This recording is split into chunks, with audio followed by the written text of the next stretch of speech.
Alright guys, we are back with another video.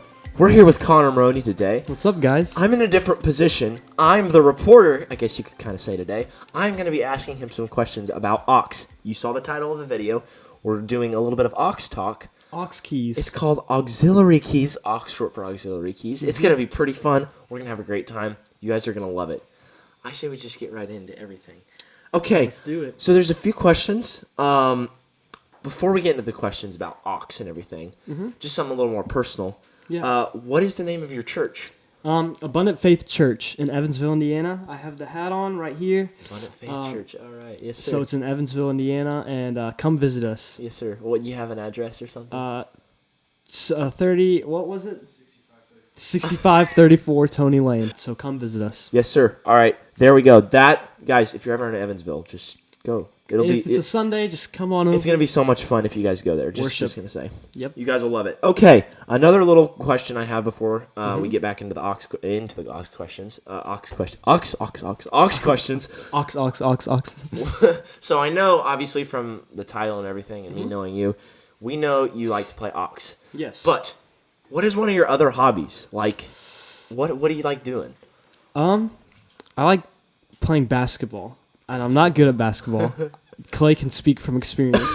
That's funny. But besides, I just like hanging out with my friends, including Clay. Yeah. That's some pretty good hobbies right there. All right, going to Aux questions. We're getting into this. We're diving deep, folks. So stay tuned. It's gonna be so much fun. All right, first question. What in the world ever interested you in Aux? Okay, so back in, I think it was 2015. No. Oh, we're going back. No, it was, I don't know, it was a couple years back. IBC came to Evansville at our church, and at the time we didn't have Aux, so Maddie Sylvia actually brought her Aux setup, and she played for our service, and I was like, what is that? I thought it was so cool, because it was like the white keyboard. There's a lot. I just thought it was cool. And so Drew Duncan, he played at IBC for Praise. I think it was for the At the Cross album. And 2018. I think so. Yeah. Yeah, and so he showed me what Aux was, because he plays a little bit too.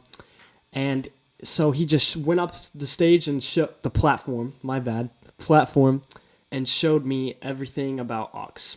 And that's so pretty cool, bro. And I was like, I could do that,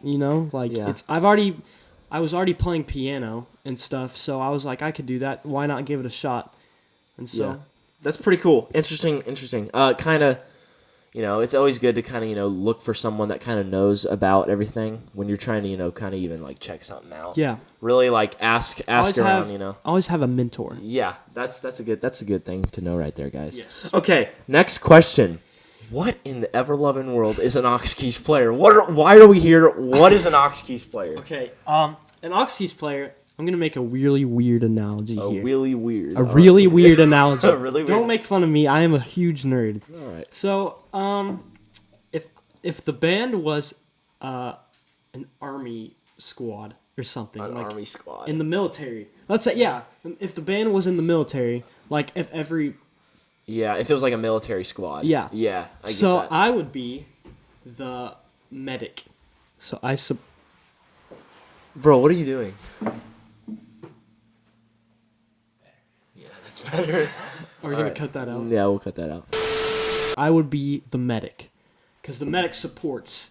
And the medic can run out and do something because the other person, got hit or something. So, if...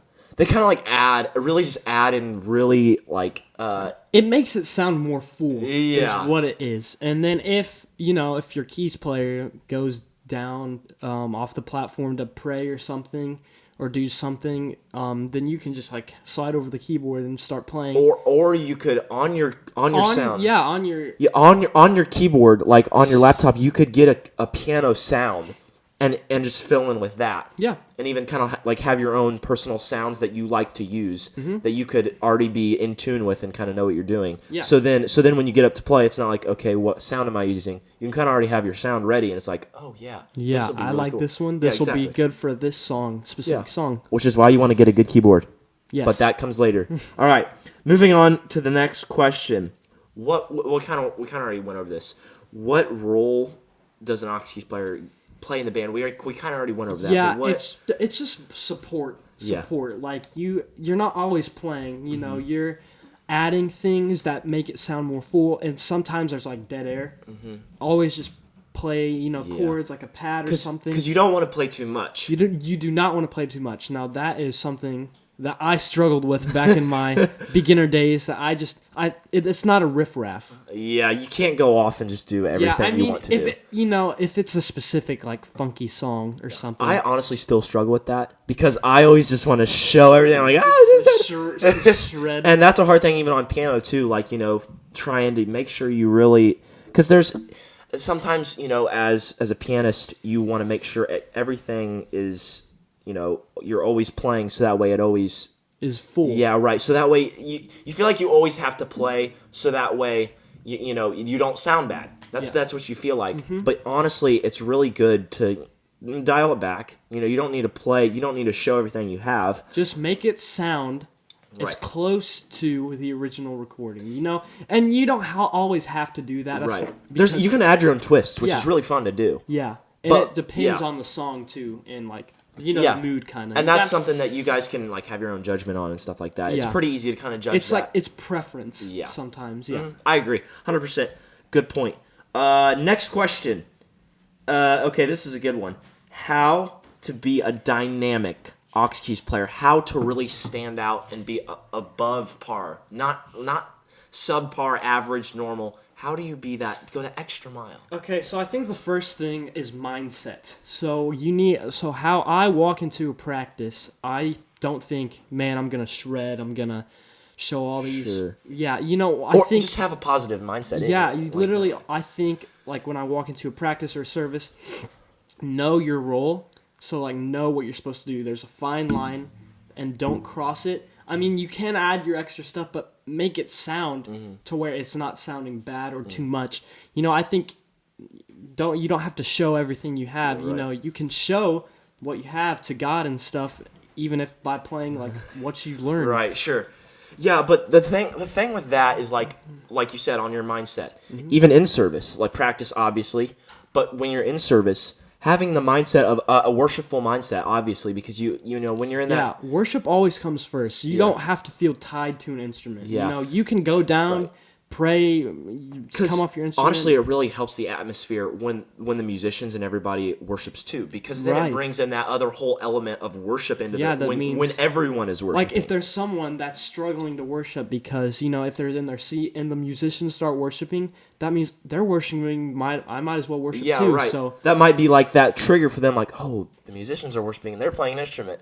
I'm not playing an instrument. I'm not doing anything. Why can't I worship? Why? Yeah. That's a really good point. Mindset is huge. I like that. Mindset, yeah. All right, this one's actually getting a little bit off of the more a little lovey-dovey stuff. Yeah, lovey-dovey, bro. Okay, getting a little more off of that.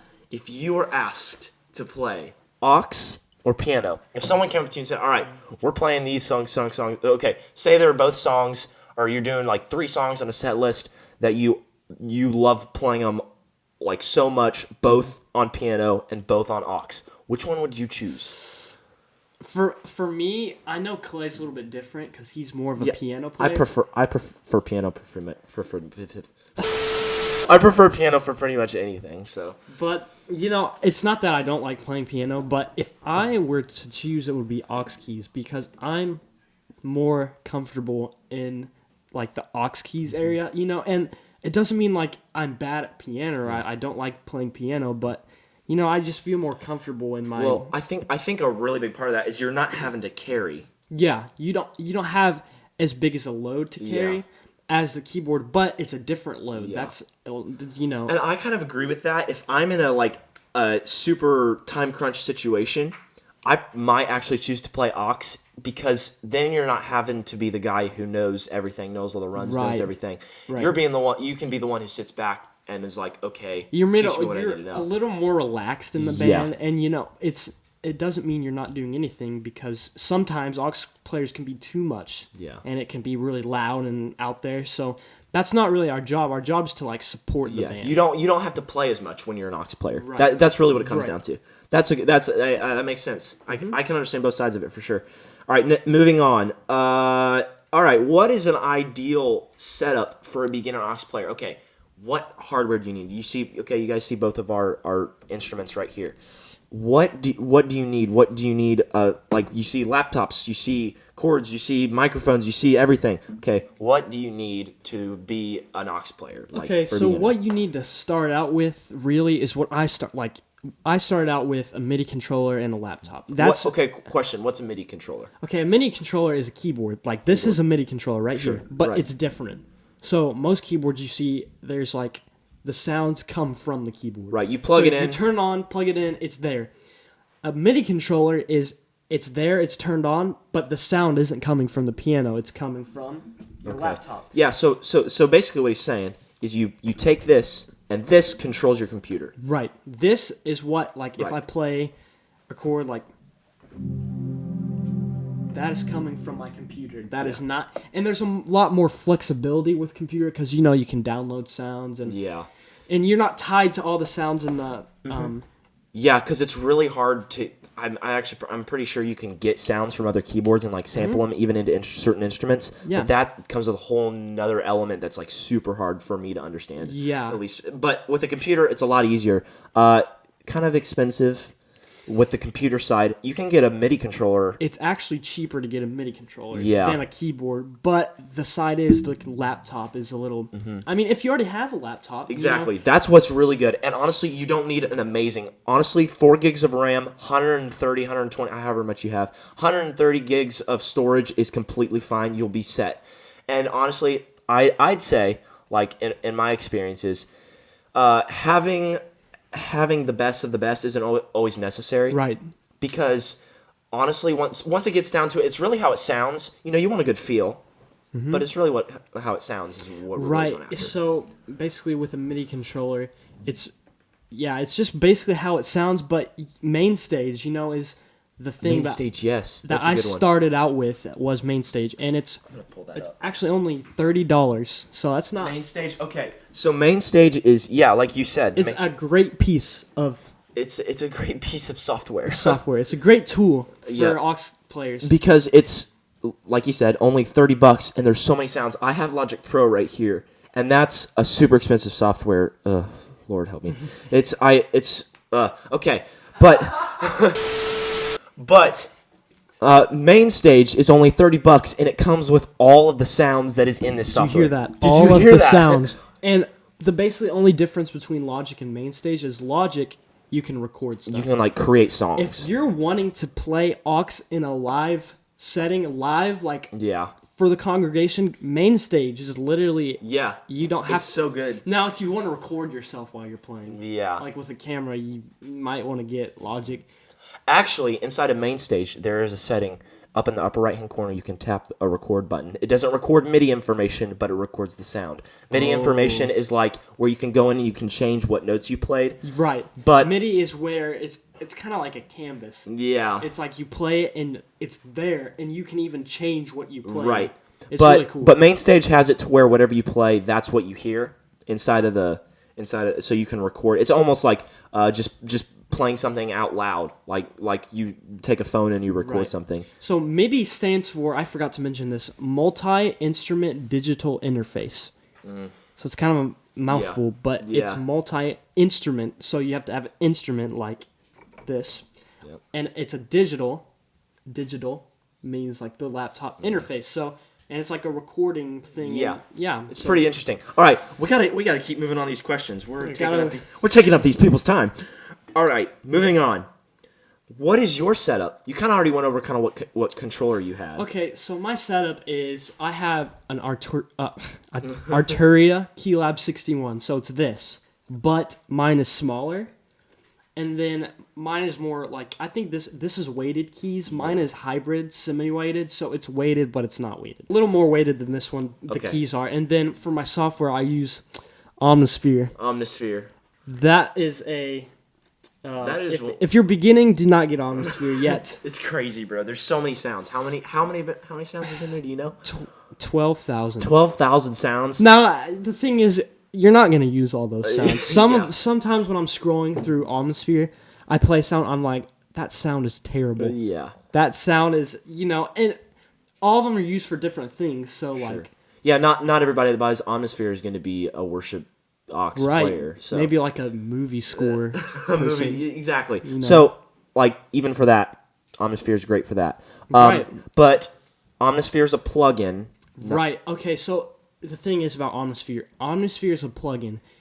A plugin is like a piece. I don't think I can show you, but you have your DAW, right? Mm-hmm. And there's a little audio effects module that you can tap in and load Omnisphere. Now you can use Omnisphere as a.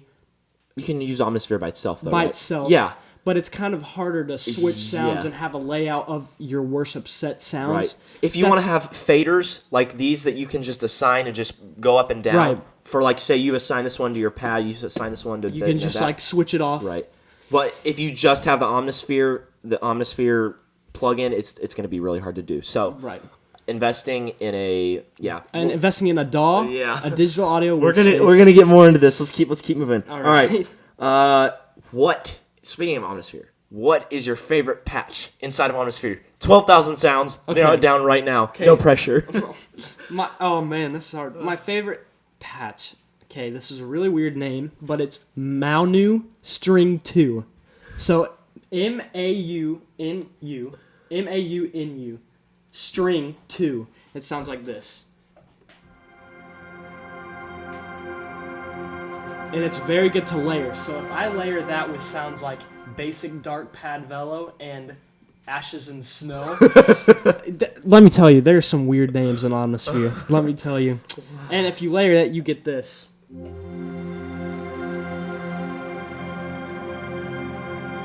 That's a pretty good sound. It's a very good sound, and it's all of Omnisphere's patches are really rich. Mm-hmm. That's really cool. I actually really like that sound. That's a great sound. Okay, moving on. What in the world is a patch? We've been saying patch. Okay, what is a patch? A patch is another word for sound. Okay. So, you can layer sounds like, let's go to my bell patch over here. So I have 2 sounds layered for my bells. So right here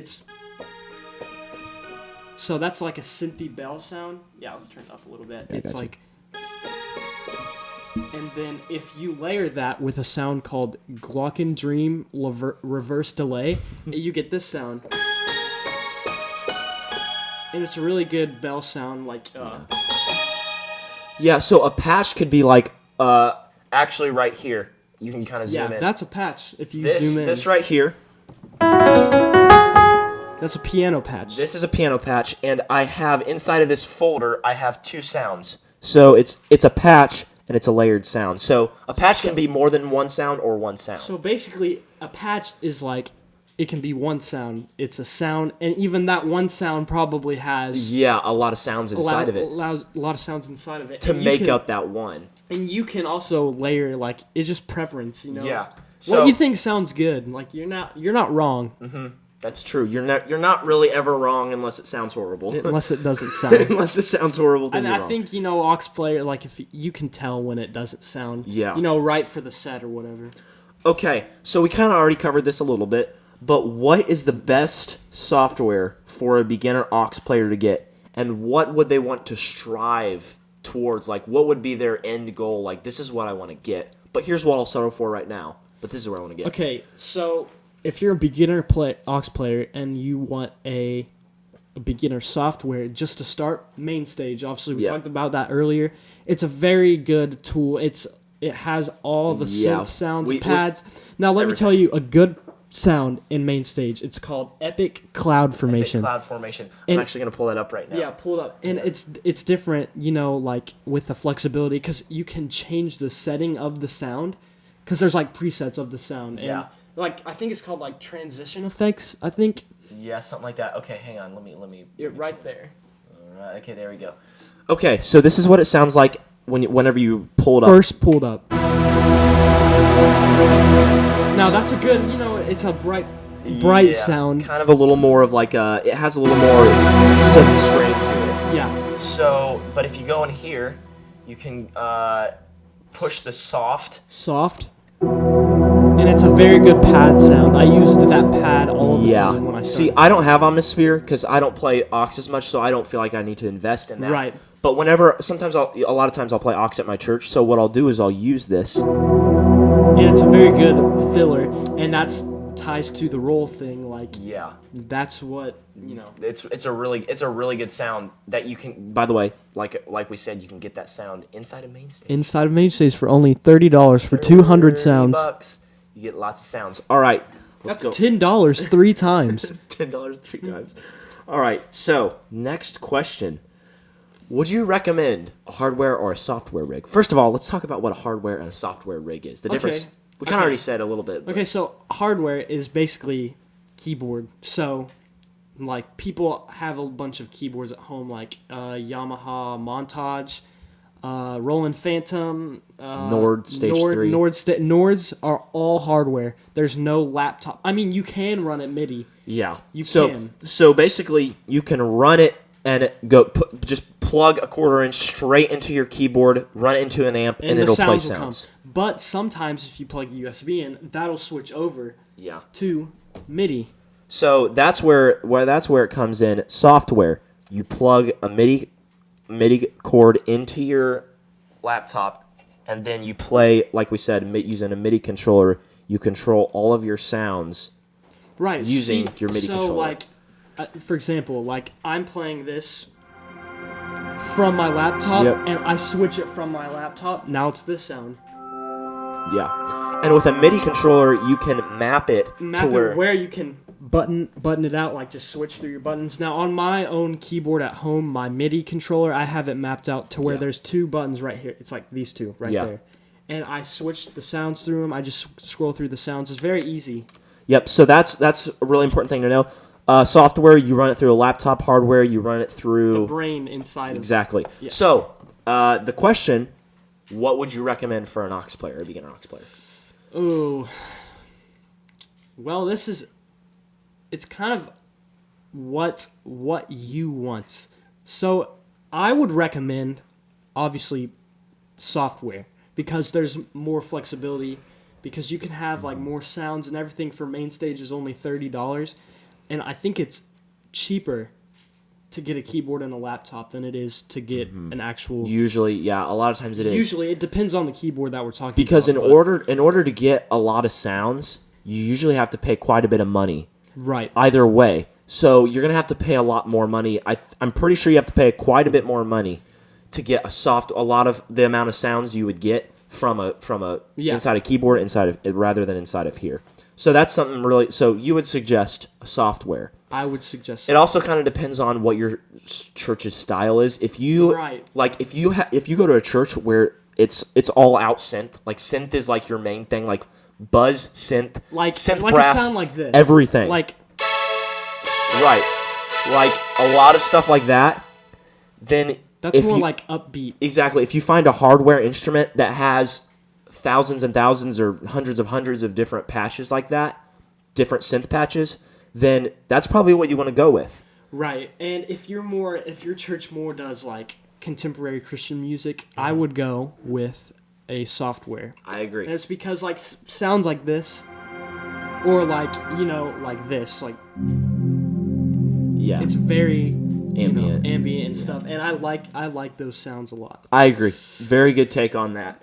All right, we're moving on to our last couple of questions here. We're here. But the question is, why are we here? Is the aux keys player actually like an essential role? Like, do we need to be here?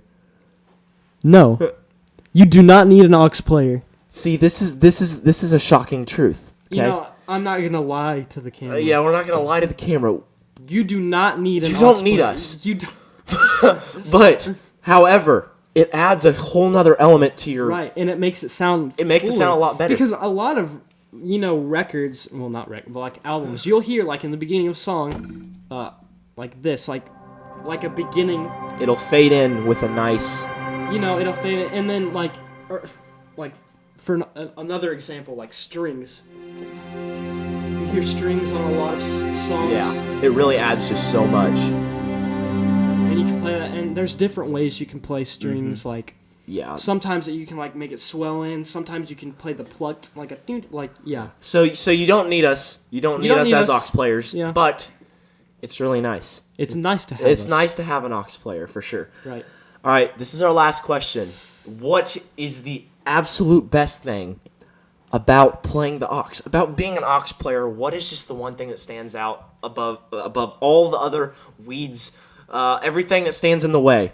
What is the thing that just rises above? The best thing about aux is the flexibility. So basically, a guitar is gonna sound like a guitar, and like a piano is gonna sound like piano. But aux keys have different touches, different sounds. You can play a pad sound, a synth sound, a bell sound, and there's so many sounds that you can just mess with. And if you're listening to a song that has a specific sound, try to find that sound. Even if it's not the exact sound, it might be close to it. Right. And, Yeah, I agree. Flexibility is a huge thing because you can play guitar sound on a keyboard, and it's like, okay. You can also play piano sound, drum sound, bass sound. Yeah, you can play anything on your software or on your hardware, whatever you choose. Mm-hmm. You can play literally anything. So that's a great element because it's kind of like, hey, guitar player, you can play it. Well, I can play it too. I can play it too. If you're a guitar player, this rarely happens. I do not do that. I think I did. It's happened to me once. Our guitar player did not show up for service. He was sick. And so there's a big lead guitar part in the beginning of the song. And you know what? My mom said, how about you just play that part? And so I was like, okay. I found a good guitar sound. Now, to be honest, it did not sound that great. It was the best guitar sound I could find, and I just played it. And it didn't sound that bad in the service. Yeah. That's actually pretty crazy. I've never heard that story, so that's a good thing. That's a pretty funny thing to know. Okay, guys, that's the video. I hope you all enjoyed. If you did, please be sure to smash that subscribe button. What else should they do? Like, comment. Yeah, comment. Oh, here, I'll give you a thing to comment. Comment your favorite Blizzard from Dairy Queen. Favorite Blizzard from Dairy Queen. Yeah. Okay. Comment your favorite Blizzard. Comment your favorite Blizzard. That's the video. Hope that even kind of gives you guys a little bit of inspiration to maybe get into the whole world of aux keys, into that element of your of the band and of your playing. So that's the talk, guys. This is Connor Maroney. I'm Clay Hauk. We're out. See you next time. Yes, sir.